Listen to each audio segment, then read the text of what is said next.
74 మంది సుప్రీంకోర్టుకి కేసు వేయడం జరిగి తెలిసిన విషయమే.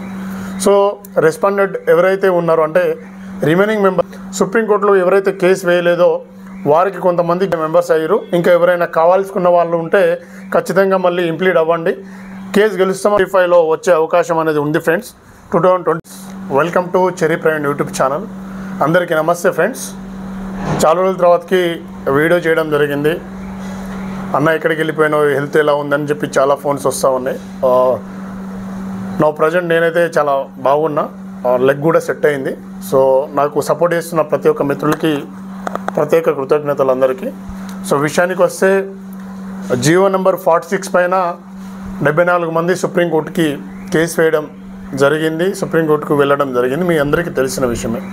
సో రెస్పాండెంట్ ఎవరైతే ఉన్నారో అంటే రిమైనింగ్ మెంబర్స్ కేసు వేయని వారు అంటే హైకోర్టులో కేసు వేసి సుప్రీంకోర్టులో ఎవరైతే కేసు వేయలేదో వారికి కొంతమందికి కూడా నోటీసులు వచ్చే అవకాశం ఉంది. కాబట్టి కొంతమంది ఈ 46 కేసులో సుప్రీంకోర్టు కేసులో ఇంప్లీడ్ అవుతూ ఉన్నారు.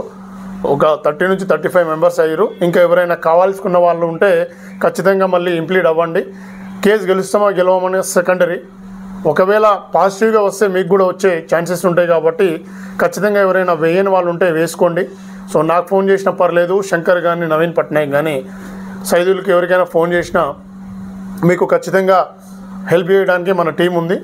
సో ఇక విషయానికి వస్తే జియో 46 కేసులో మనకు జనవరి 27వ తారీఖున మరొక హియరింగ్ ఉంది. దీంతో పాటు ఏదైతే సంబంధిత ప్రభుత్వ కార్యాలయాలకు ఏదైతే రెస్పాండెంట్ కార్యాలయాలు ఏదైతే సెక్రటరీ, చీఫ్ సెక్రటరీకి, అదేవిధంగా మరి సీఎం క్యాంప్ ఆఫీస్కి, టీజీఎల్పీఆర్బి ఏదైతే తెలంగాణ పోలీస్ రిక్రూట్మెంట్ బోర్డుకి సంబంధిత అధికారులకు నోటీస్ అనేది వెళ్తూ ఉంది, వెళ్ళిందని కూడా కొంతమేరకు సమాచారం ఉంది. సో అంతేకాకుండా మనకు ఇంకా చాలామంది అడుగుతూ ఉన్న ప్రశ్న, మరి ఏప్రిల్లో మనకు ఖచ్చితంగా జాబ్ క్యాలెండర్ ప్రకారం నోటిఫికేషన్ వస్తుందా అంటే ఖచ్చితంగా 2025లో వచ్చే అవకాశం అనేది ఉంది ఫ్రెండ్స్. 2025లో.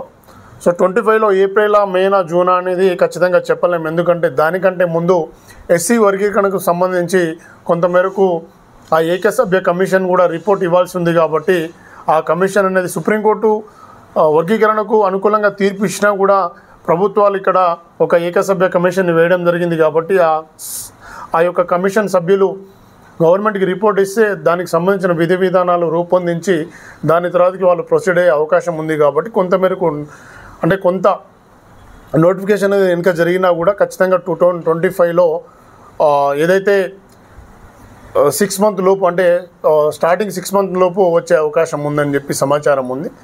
దానితో పాటు చాలామంది ముఖ్యంగా అడిగేది ఏజ్ రిలాక్సేషన్స్కి సంబంధించి చాలామంది డౌట్లు అడుగుతూ ఉన్నారు. ఈ వీడియోని మీరు స్కిప్ చేయకుండా లాస్ట్ వరకు చూడండి, చాలా క్లియర్గా చెప్తాను.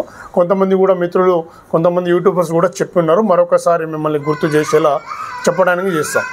సో ఇందులో వచ్చేసి ముఖ్యంగా టీజీఎల్పీఆర్బి గత సంవత్సరం ఏదైతే లాస్ట్ నోటిఫికేషన్ 2022లో ఏదైతే నోటిఫికేషన్కి మనకు ఇచ్చిందో నోటిఫికేషను, దాంట్లో జియో నెంబర్ 48 అని చెప్పి ఒక ఏజ్ రిలాక్సేషన్కి సంబంధించి ఒక జియో అనేది గవర్నమెంట్ పాస్ చేసింది. అందులో మనకు ఎలా ఉంటుందంటే ఇప్పుడు సబ్ ఇన్స్పెక్టర్కి వచ్చేసి మనకు స్టార్టింగ్ ఏజ్ అంటే బేసిక్ ఏజ్ వచ్చేసి 21 అయితే లాస్ట్ ఏజ్ వచ్చేసి 25 ఉంటుంది.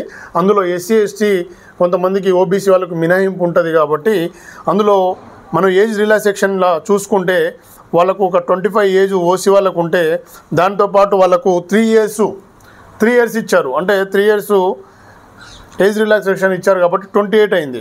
సో 28 ఏజ్ వచ్చేసి జనరల్ అభ్యర్థులకు గత సంవత్సరం అంటే గత నోటిఫికేషన్లో.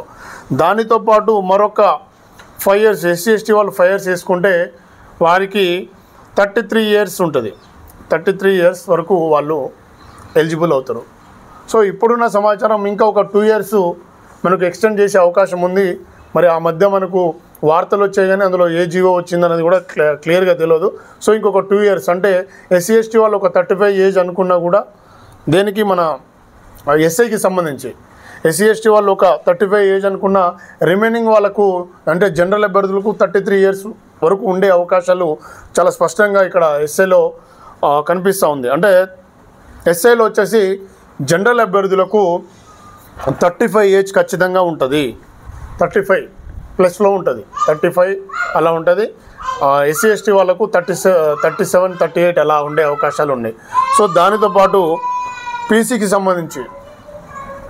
సంబంధించి మనకు వచ్చేసి బేసిక్ ఏజ్ వచ్చేసి 18 to 22 ఇయర్స్ లోపు ఉండాలి. అంటే లాస్ట్ ఏజ్ వచ్చేసి 22. దీనితో పాటు గత సంవత్సరం ఏజ్ రిలాక్సేషన్ కోసం 3 ఇయర్స్ పెంచడం జరిగింది. సో అప్పుడు ఏజ్ అనేది వారికి 25 అయింది. ఇది నేను కేవలం పీసీ గురించి చెప్తున్నా. అప్పుడు 25 ఏజ్ అయినప్పుడు దానితో పాటు ఈ జీవో నెంబర్ 48 ప్రకారము 3 ఇయర్స్ పెంచారు. సో ఇప్పుడు 25, ఎస్సీ ఎస్టీ వాళ్ళకు ఒక 5 ఇయర్స్ ఎక్స్ట్రా వేసుకోండి, అప్పుడు 30 ఇయర్స్ అవుతుంది. సో దానితో పాటు ఇప్పుడు 2 ఇయర్స్, మరొక 2 ఇయర్స్ పెంచే అవకాశాలు ఉన్నాయి. కాబట్టి ఓవరాల్గా 32 పీసీకి, ఓవరాల్గా చెప్పాలంటే పీసీకి వచ్చేసి 32, ఎస్సీ ఎస్టీ వాళ్ళకైతే రిమైనింగ్ వాళ్ళకు వచ్చేసి 30 లోపు ఉంటుంది.